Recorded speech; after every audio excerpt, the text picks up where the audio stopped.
Ce lundi va sceller le sort du Premier ministre François Bayrou. Il ne devrait pas obtenir le vote de confiance. C'est alors une période de flottement qui pourrait s'ouvrir pour la France. Emmanuel Macron va-t-il nommer un nouveau gouvernement dans la foulée? Le bloc central va-t-il imploser face à la division des LR? Seront-ils encore en capacité de soutenir le prochain Premier ministre? On va s'interroger avec nos invités, nos experts que je vous présente. Valérie Lecable est avec nous. Bonjour et bienvenue. Bonjour. Éditorialiste politique au quotidien Le Journal .info. On est aussi avec nos deux éditorialistes politique ici sur France Info, Yael Gauz et Gilles Bernstein. Bonjour messieurs. Bonjour Lucie. Bonjour Lucie. Dans un instant, on va prendre vos analyses bien évidemment, mais avant on va aller à Matignon, retrouver Majid Kiyat. Majid, est-ce qu'on a une idée de la tonalité de la déclaration de politique générale de François Bayrou cet après-midi à l'Assemblée nationale ?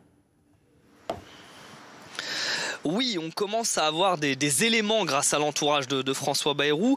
Il devrait évoquer, je cite, un moment de responsabilité devant les députés. Il va aussi se servir de cette déclaration de politique générale pour s'adresser directement aux citoyens, comme il l'a fait par l'intermédiaire de toutes ces interventions médiatiques ces derniers jours. Le Premier ministre qui devrait encore une fois aborder la problématique du budget, le constat qu'il a fait depuis maintenant plusieurs semaines, plusieurs mois même pour le Premier ministre.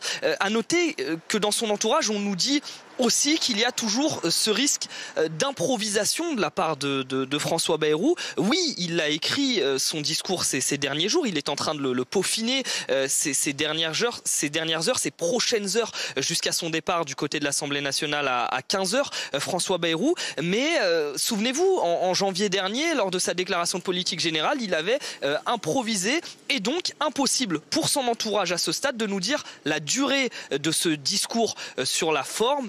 À noter que le Premier ministre François Bayrou, en tout cas un proche d'un ministre, me disait ça devrait plutôt ressembler à une déclaration d'adieu de la part du Premier ministre. Ce proche d'un ministre était très mécontent de la volonté de François Bayrou d'aller vers un vote de confiance. Et c'est vrai que quand on échange avec les personnalités politiques du camp de François Bayrou, beaucoup regrettent qu'il ait été jusqu'à ce vote de confiance aujourd'hui. Merci beaucoup Majid pour ces éléments et ces informations.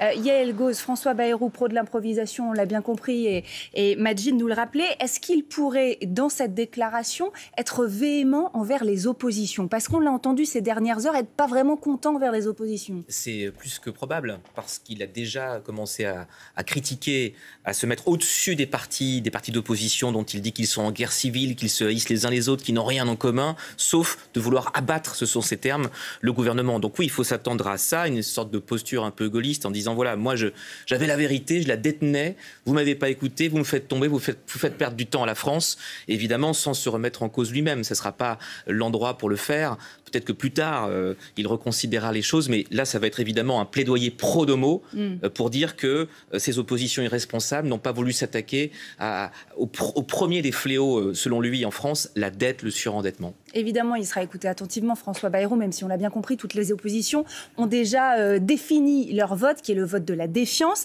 Gilles, finalement, l'enjeu, il est moins aujourd'hui que dans l'après 8 septembre et la politique qui en découlera et les formations politiques, notamment du nouveau gouvernement peut-être. Oui, absolument. Il n'y a plus vraiment d'enjeu pour le discours de cet après-midi. C'est vrai qu'il y a un petit côté cruel de regarder un homme tomber et de se demander comment est-ce qu'il va être beau joueur ou pas. Je suis assez d'accord avec elle. Je pense qu'il ne va pas être tellement beau joueur et que son ire va transparaître. Est-ce qu'il va improviser? Oui, parce que de toute façon, il ne peut pas s'empêcher d'improviser.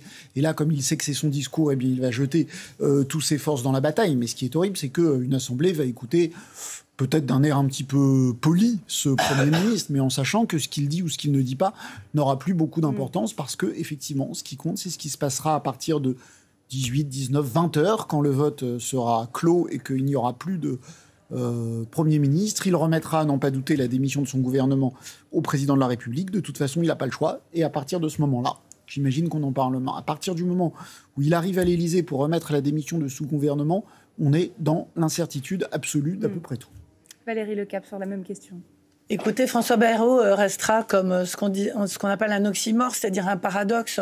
C'est quelqu'un qui a plaidé toute sa vie entière pour le compromis, pour les coalitions, qui envisageait la proportionnelle et qui, une fois au pouvoir, s'est adressé au peuple et a tapé sur les partis politiques. Donc en fait, il a fait un petit peu l'inverse de ce qu'il avait prôné tout au long de sa carrière politique. Ça reste quelque chose de très compliqué à comprendre, à expliquer, etc. Et le pire de la situation aujourd'hui, c'est que peut-être qu'il ne va pas avoir tellement de voix pour son vote de confiance. C'est quelque chose qu'on va compter aussi. Est-ce qu'il va faire le plein du bloc central? Combien parmi les LR vont voter pour lui ou pas? Donc c'est une sortie difficile et sur laquelle surtout il laisse une situation extrêmement compliquée à gérer pour Emmanuel Macron. Est-ce que vous avez soulevé, ça va nous intéresser particulièrement les LR. On va aller à l'Assemblée nationale, ils vont être surveillés de très près aujourd'hui, à partir de maintenant et jusqu'à ce fameux vote. Martin Baumer qui est à l'Assemblée, il y a des réunions de groupe qui sont prévues avant le vote. Martin, les LR notamment seront en réunion, il y a un risque de vote en ordre dispersé pour les Républicains. Oui, complètement. Les LR, c'est justement la réunion de groupe qui sera la plus scrutée. Elle aura lieu à midi, donc dans 3 quarts d'heure. Vous voyez, tous les groupes ne vont pas faire de réunion de groupe. Ceux qui sont notamment à l'aise avec leurs pensées, avec en tout cas leurs intentions de vote, ne vont pas se réunir. Les LR, c'est prévu à midi. Alors, évidemment, vous parliez d'un vote à risque dispersé. Un membre, en tout cas du groupe parlementaire, qui est très au fait de qui compte voter quoi, me dit qu'il y aurait une grosse vingtaine, soit de contre, soit d'abstention. Une grosse vingtaine, on peut donc estimer entre 20 et 25. Pour un groupe qui compte à peu près une cinquantaine, 50 membres, ça fait beaucoup, ça fait une bonne moitié. Donc oui, on aura tout à l'heure du côté des Républicains un vote en ordre dispersé. Du coup, à midi, que vont-ils se dire? Parce que, même chose au sein du groupe parlementaire, on nous dit que comme les jeux sont faits, comme le résultat ne fait aucun doute, on ne va absolument pas parler de aujourd'hui, de maintenant dans cette réunion de groupe, les Républicains tout à l'heure à midi, on va parler de la suite, de l'après. Et c'est ça qui va poser question du côté des Républicains, c'est la suite. Que vont-ils faire s'il y a encore un gouvernement du bloc central? Vont-ils y participer? On sait que Laurent Wauquiez, par exemple, serait pour ne pas censurer un gouvernement avec un Premier ministre de gauche. Ce n'est pas l'avis de tout le monde. Donc ça va échanger sur l'après, sur ça, sur les Républicains qui feront ou non partie d'un futur gouvernement. On essaiera évidemment d'avoir quelques informations sur ce qui s'est dit parce que ce sera particulièrement intéressant à partir de midi en réunion de groupe Les Républicains. Merci beaucoup Martin. Plusieurs choses dans ce que vous avez dit et dont on va débattre en plateau. D'abord sur le nombre de votes pour ou contre et abstentionnistes aussi. Là c'est intéressant parce qu'il y a une grosse division. C'est moitié-moitié finalement, Yael. Oui. C'est presque moitié-moitié, mais c'est dû au patron du groupe LR, le chef des députés Laurent Wauquiez, qui donne la liberté de vote. Il n'y a pas de consigne. Donc forcément, ça va décomplexer beaucoup de ces députés LR qui sont tiraillés. Et on l'a vu chez les adhérents au Port-Marly pour la rentrée LR ce week-end, entre l'idée que c'est un parti de gouvernement garant d'un minimum de stabilité pour la Ve République. C'est l'histoire d'un parti de gouvernement, d'un grand parti de gouvernement, de Gaulle jusqu'à l'UMP et aujourd'hui LR.